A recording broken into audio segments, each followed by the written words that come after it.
Kita ada 500 bibit ya benih, tapi kalau sekarang berbulan-bulan. Kita kita panen berapa lagi? Bulan lagi? Bulan ini Pak. Nah, sebulan kalau mau ini.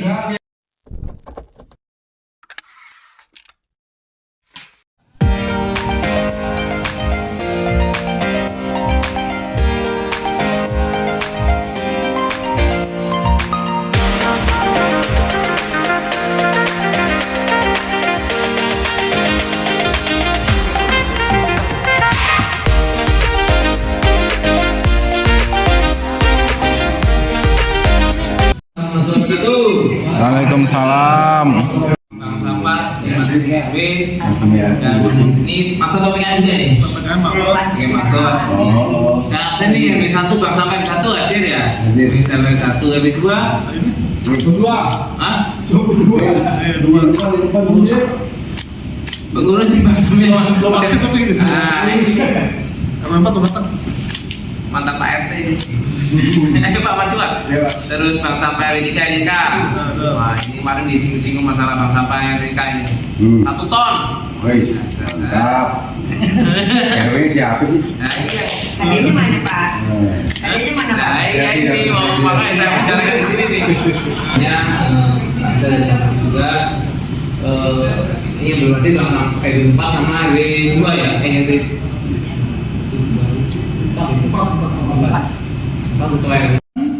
Datanglah Mas Aris, kalau nggak salah habis selesai ojek Mas ya, lewat di samping SD. Saya panggil tuh Mas Aris, sini. Nih saya mau nimbang sampah. Akhirnya dilihat, nah itu. Jadi awalnya mereka terbuat. Gitu. Jadi alhamdulillah sampai sekarang ini ya. Kalau saya lihat antara Ella sama OPK itu berbeda ya sistem itu. Kalau sistem OPK saya juga ngerti nih, maksudnya dia langsung cash and carry ada gitu. Setiap menembak ada duit yang bisa dikeluarkan. Jadi akhirnya kan warga kan sudah melihat nilai ekonomisnya. Jadi kan kegiatan apa sih berkelanjutan ya karena bekas COVID. Nah sekarang udah berjalan seperti ini perlu oleh itu. Jadi makanya saya berusaha dengan badan air dan juga Bang Eri juga salah satu orang yang konsisten sih, maksudnya apa yang ini sebenarnya kalau mau jalan sekalian, kalau enggak gitu, karena ini nggak bisa setengah-setengah, karena kalau ini kita mencari kepercayaan warga akhirnya ya sekarang mereka bisa masuk ke wilayah R1 atau R3 tanpa melalui saya baru menampilkan, mereka juga tahu gitu. Itu jadi sistem LH dan juga harganya di bawah banget Pak, di bawah dari apa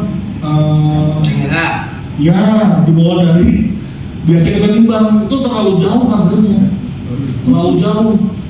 Jadi maksud saya ya boleh lah sedikit, tapi maksudnya kan warga kan ada timbang-timbang, maksudnya ya sesuai lah harganya PPK ini yang warga tuh disepakati gitu. Kalau untuk kami sih terus terang kami memang tidak memprogramkan sampai saat ini ya, kami tidak memprogramkan keuntungan. Dan memang kami hanya murni menyadarkan masyarakat untuk menjalankan Pergub 77 tersebut. Jadi kami sebagai mungkin anggaplah apa ya, kalau pengurus nggak jelas juga ya, karena tadi kami itu bukan sifatnya mungkin yang Pak Lurah sebutkan ada revenue segala macam, itu enggak. Kami hanya membantu untuk masyarakat agar sadar bahwa ini loh sampah bisa dipilah, bisa menghasilkan, bisa juga yang terutama adalah kami support untuk pengurangan sampah aja, itu yang utama memang, karena kita butuh edukasi ke warga ini ya bisa dibilang sebenarnya sangat sulit. Sampai kami dibilang segala macam sudah kami terima. Sampai saat ini kami tidak terima revenue apapun dari kegiatan ini. Dari dari LH pun pernah nggak ada ngasih revenue apa ke kami? Nggak ada juga kan. Hanya kami kesadaran aja untuk membantu bahwa ini bisa jalan. Ini masyarakat bisa punya keuntungan. Masyarakat bisa ada perubahan pola sedikitnya tadi, sampah itu tidak hanya melulu buang, tumpuk, melihat juga kas keuangan RT itu sangat tipis dari kondisi persampahan. Sering, terutama kayak di 14 itu, saya perhatikan dari awal saya lihat di sana sering minus karena volumenya terlalu banyak pembuangan sampah itu. Nah, inilah yang istilahnya kami bergerak tersentuh untuk ikut menjalankan progres ini.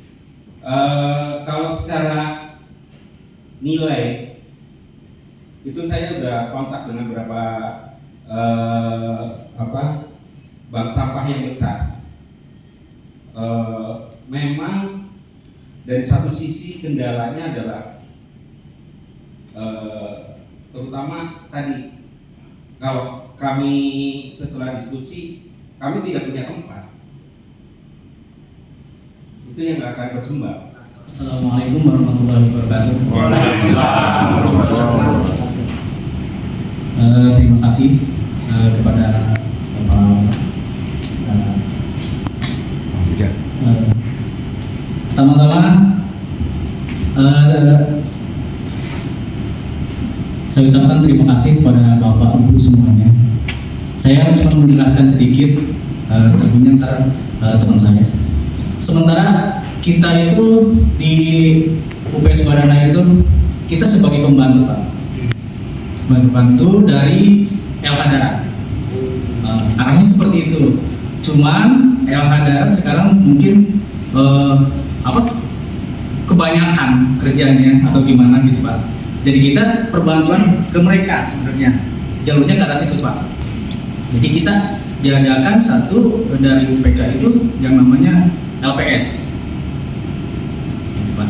LPS kita bagian sampah, tapi sampah anorganik Pak. Silakan Bu. Selamat pagi Bapak Ibu. Atas kesempatannya. Kami ingin menjelaskan mengenai cara kerja kami ya selama ini kerjasama yang baik dengan IREKA itu membuahkan hasil ya. Koordinasi dengan IREKA baik dengan rekan saya. Jadi memang kami punya grup kalau ingin menimbang atau mengangkut ya, ada udah muatan, udah siap untuk diangkut. Tadi pengelolaan sampah 3R-nya itu bisa menghubungi kami ya Bu ya, WA. Jadi memang kami juga kalau sudah selesai ditimbang di kilo kami langsung bayar cash di tempat sesuai dengan harga yang tertera. Memang kalau naik atau turun kita akan informasikan ya, kita akan koordinasi dengan baik karena memang ada khusus WA grup untuk nasabah bank sampah ya, kecamatan Matraman. Setahu saya kan di Kebun ada di RW 1 ya, Marcella ya. Nah itu saya juga bingung Pak awalnya, akhirnya saya tahu turun ke bawah, saya tanya dari warga, ternyata ya sistem di LH itu kalau menurut saya kurang pas. Karena apa? Dia sistemnya tabung. Jadi yang pertama kali hidup itu pengesampang Marcella dan RW 04 di bawah Pak. Nah dulu sudah berjalan, tiba-tiba COVID. Nah jadi tabungan yang dari warga itu tidak jelas jadi Pak. Tabungan yang pengepul ya istilahnya yang ada di RT3 itu banyak pengepul bisa bergabung sama bank sampah RW 1 padahal mereka kalau jual sendiri kan saya lebih untung sendiri lah gitu. Jual sendiri kan belarain jadi lah gitu kan ya. Nah itu saya luar biasa nih RW 1 bisa mengajak merangkul orang-orang akhirnya nggak jual sendiri, udah gabung deh gitu. Ini saya kan bermasalah gimana nih? Beli kiat-kiatnya dulu masyarakat. Coba ditunjukkan dari satu nih, silakan. Terima kasih Pak atas waktunya. Sebenarnya sih kita nggak buru-buru juga, cuman kita dari mulut ke mulut aja. Terus kita juga ada jemput bolanya Pak, jemput bola tapi masih dalam berapa RT aja baru. Cuman kan karena tenaganya yang kurang. Jadi kita jemput bola ya alhamdulillah ada mau dijual ke kita. Itu sistemnya sih ada yang cash, ada yang tabungan. Kalau yang tabungan kita pakai buku kecil catatan. Wujudnya gimana Bu gitu loh? Wujudnya itu loh. Orang akhirnya percaya sama bank sampah RW 1 gimana itu loh? Ya mungkin lihat tugasnya dari Pak Tawa ini dapetin hak saya. Jadi saya menjadi kekuatan kepercayaan lah, tokoh yang dipercaya untuk mulai itu gitu loh. Kayak Pak mantan itu Pak Rizky dari tukang bank sampah ini gitu. Ya jemput bola, memang harus jemput bola nih. Oh Pak, saya percaya nih sama orang ini nih gitu. Iya, terima kasih semuanya ya. Masalah tadi yang disampaikan oleh anggota bank sampah kita, sebetulnya kita awalnya sudah walau juga. Dari pertama kita ada tempat bank sampah di belakang gedung Serbaguna itu sebetulnya udah dikompar juga sama Pak Agustin bagian pertamanan perhutanan. Ini pokoknya taman nggak ada semua apa-apa, sampai tempat sampah saya aja yang ini cocoran itu harus dibongkar, nggak ada yang di sampah, nggak ada di dalam taman kayak gitu, ini harus dibongkar. Nah, terus ini bank sampah kita harus dibongkar juga karena bangunan dari triplek begitu aja. Kita jelaskan akhirnya beliau menahan, ya udah begitu. Karena kan dari dulu kita udah ada ini bank sampah. Nah, akhirnya awal ceritanya makanya saya punya izin ke Pak Lurah, ada lahan yang emang kita bisa buat bank sampah, bisa itu kan di taman sedikit, jadi kita potong taman di samping trotoar bisa gitu kan. Nah, itu saya minta izin Pak Lurah untuk bisa buat bubuk-bubuk bank sampah di situ, karena aksesnya kan dekat jalan besar. Jadi kalau ada mobil apa pengangkutan lebih dekat. Kalau di saudara kita yang di dalam taman itu kan susah Bu. Jadi kalau misalnya ada penampungan banyak, kita mesti angkut lagi tuh keluar. Ini maksudnya Gamade ya? Gamade? Enggak, yang di sekretariat kita, yang di taman belakang dan 9 dan berapa. Nah, itu kan susah juga, makanya saya minta izin buat bubuk-bubuk di bank sampah yang dekat ke jalan besar lah, yang bisa mobil masuk. Nah, awalnya itu saya minta ke LH, si Alpon, apa itu kan Pak Alpon segala macam. Nah, kami juga koordinasi sama Pak Amjad. Nah itu kita ada kerjasama dengan Pak Amjad juga untuk pembangunan itu. Ya pernah Pak Amjad juga dari Ekman kasih Bu, ada Apple, ada pasir semen gitu kan. Maksudnya agar setengah aja di setengah badan. Mari kan banyak tikus apa sih kita udah ingin. Nah, akhirnya jadilah kita ini sendiri, anggota-anggota kita ada yang buang bongkaran, kumpulin segala macam gitu kan, anggota-anggota kita. Akhirnya jadilah ada paper-paper yang bekas-bekas kita ini. Karena waktu lalu ketuanya kan Pak Hasan aku, dan selanjutnya yang diserahkan ke saya, saya. Baru berjalan berapa itu COVID, akum, dan umumnya warga atau itu jalan sendiri Pak. Nah dari situ kita jadi paling kita tetap masih ada sih. Sedikit lah itu maksudnya, nggak seperti semua ya. Dan waktu lalu kita juga kan pernah bawa ke kecamatan. Nah, karena waktu lalu harganya berubah, makin turun, akhirnya kita nyari jalan lagi ke pengepul sampai Jatinegara, Manggarai semua kita datangi. Nah, dan di sana juga mintanya kita yang bawa ke sana. Ya, dia nggak mau dia ambil. Ya betul, dia nggak mau jemput bola. Jadi kita yang terus ya akhirnya lambat laun, itu juga sistem itu tabungan waktu lalu, sistem tabungan. Nah lambat laun, otomatis kan anggota berkurang. Kita udah sosialisasikan waktu lalu dari RT ke warga, itu udah kita sosialisasikan antara sampah pilah-pilah sampah gitu.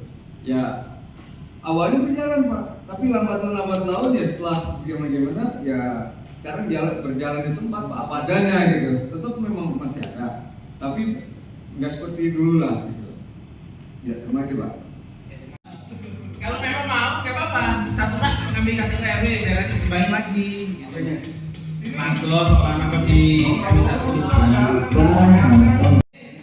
Kita ada 500 bibit, ya benih. Tapi kalau sekarang berbulan-bulan.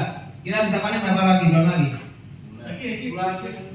Nah, sebulan kalau mau ini di sini aja. Standar di Pecel Lele. Orang dengan lebar kurang lebih 2 meter, panjang 9 Lele, silakan Lele yang jual Lele, begitu itu bisa kali sekarang diajukan lagi, cuman dia sudah mati. Ya itu dia, kalau mungkin kolam-kolam yang ada semen itu yang kecil itu Boleh justru saya. Enggak, maksud saya, jadi jangan yang semen-semen, ada yang fiber itu bisa nggak kita dapat tuh? Caranya gimana sih Kalau yang dapat baknya. Kalau yang fiber, setahu saya ikut pelatihan dulu di mana sini yang dekat KPKP yang Klender. Nah ini Bang Eki pernah ikut pelatihan lagi ya? Jadi gimana lagi dapatnya kalau fiber? Harus pelatihan dulu ya? Baru udah dikasih ya? Nah, jadi ada PPSU kita yang udah ikut kemarin pelatihan lagi ya? Nah itu, jadi gitu baru ya.